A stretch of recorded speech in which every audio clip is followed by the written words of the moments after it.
বাংলাদেশের সব জায়গাতে বর্জ্য ব্যবস্থাপনা একটা ভয়ঙ্কর আকার ধারণ করেছে।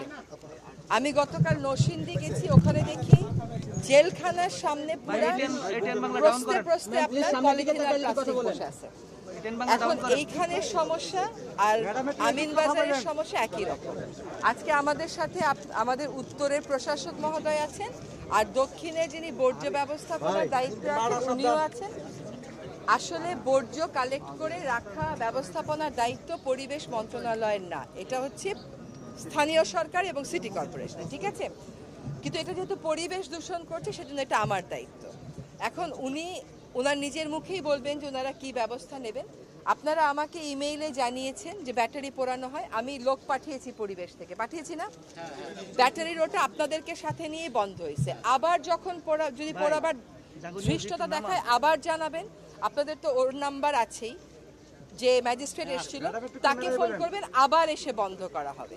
এবং যারা করে সে সমস্ত কারখানার আমরা দরকার হলে মালিকদেরকে ধরব। দুইটা আপনি বলেছেন যে দুইটা স্টিল মিলের কথা, আমি দুইটা স্টিল মিলের নাম নিয়েছি, আমি গিয়ে দেখবো ওদের পরিবেশগত ছাড়পত্র আছে কিনা।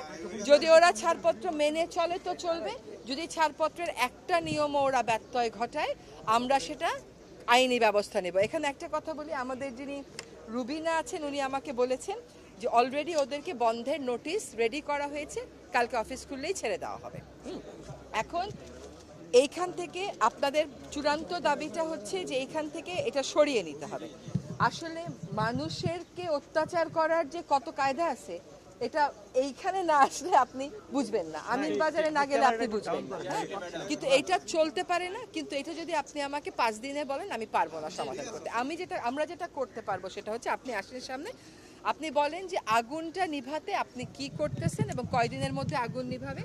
এখানে যদি কোনো ব্যাটারি থাকে, আপনাদের সেকেন্ডারি ট্রান্সফার স্টেশন থাকে, তো ব্যাটারিগুলো সেকেন্ডারি ট্রান্সফার স্টেশন থেকে আলাদা করে প্রপারলি ব্যাটারি রিসাইকেল করে এমন জায়গায় পাঠিয়ে দিবেন, ব্যাটারিগুলো এখানে আসতেই পারবে না, ওই ব্যবস্থাটা নিতে হবে। হ্যাঁ, আর একটা হচ্ছে যে আমার মন্ত্রণালয়ের লোকবল কম, তাদেরও কম, কিন্তু সবাই এক হলে তার কম থাকে না। তাদের ম্যাজিস্ট্রেট, আমার ম্যাজিস্ট্রেট, রাজুকের ম্যাজিস্ট্রেট, দক্ষিণের ম্যাজিস্ট্রেট মিলে কাজ করলেই তার লোকবল কম থাকে না। এইখানে আপনাদের এখান থেকে সরিয়ে নেওয়ার দাবিটা আপনারা নিজেরাই বলেছেন যে এটা সময় লাগবে, কিন্তু আসলে আপনার এখানে যে অবস্থা হয়েছে আমি সরাই আর কোথায় নেব, সেখানকার মানুষ তো বলবে আমার এখানে এসেন না। কালকে নরসিংদী জেলা প্রশাসককে জিজ্ঞেস করলাম যে আপনি অন্য জায়গায় করেন না কেন, বলে ম্যাডাম কোথাও গেলে লোকজন তেড়ে আসে, ল্যান্ডফিল করতে দেবে না। দিবে কেমন করে, কারণ ল্যান্ডফিল তো এভাবে করার কথা না, ল্যান্ডফিলের একটা বৈজ্ঞানিক পন্থা আছে। কাজে এই দাবিটা আমরা অবশ্যই মাথায় নিলাম। আপনাদের এখানে আসবার আগে আমরা বসেছিলাম যে এইটা এখন একটা প্রকল্প বলে ওয়েস্ট টু এনার্জি, বর্জ্য থেকে বিদ্যুৎ। এটা আমিও শুনতেছি আজকে 22 বছর যাবত, কিন্তু কাজ আগায় নাই। কাজ যদি আগানো যায় আগানোর ব্যবস্থা করব, কিন্তু দুইটা কাজ এখানে করতে হবে। একটা হচ্ছে ব্যাটারির সীসা কোনোভাবেই এখানে ফেলে পুড়িয়ে তোলা যাবে না, দুই হচ্ছে কোনোভাবেই এখানে আগুন দেওয়া যাবে না। এই দুটা আমরা জরুরি ভিত্তিতে করব।